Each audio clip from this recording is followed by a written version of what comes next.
प्रश्न आया है कि पितृदोष क्या होता है और पितृदोष से बचने का क्या उपाय है। तो हम बताना चाहेंगे, महापुराणों में पूर्णतः इसका वर्णन आया है।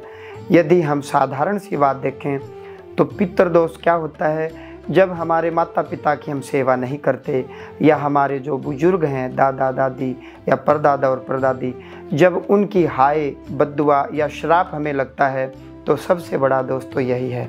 जिस माता पिता से हमने जन्म पाया, ये शरीर पाया, घर पाया, प्रॉपर्टी पाई, और जिन्होंने जन्म से लेकर के अब तक पाल पोस करके पोषित करके, जिस माँ ने हमें गर्भ में पाल पोस करके बड़ा किया है, यदि उस माँ की आत्मा को, मन को हम ठेस पहुँचाते हैं, उनकी सेवा नहीं करते, तो यहीं से दोष लग जाता है।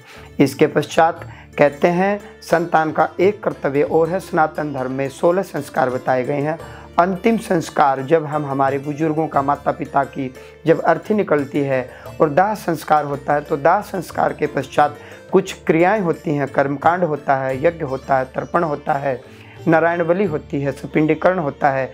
यदि इस प्रकार का धार्मिक कर्मकांड हम नहीं करवाते हैं तो जाने वाली आत्मा तो हो सकता है अपने पुण्य प्रताप से श्री हरि के धाम को गमन करके चली जाए, लेकिन यदि ये क्रिया हम नहीं करते हैं तो हम दोष के और पाप के भागीदार बनते हैं।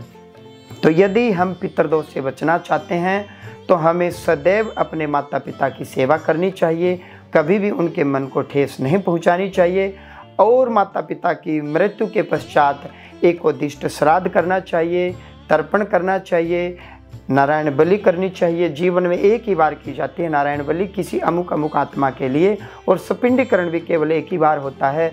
और जब भी वर्ष में 16 श्राद्ध का समय आता है तो जिस तिथि को हमारे माता पिता गए हैं उस तिथि को वर्ष में एक बार उनको जरूर याद करना चाहिए।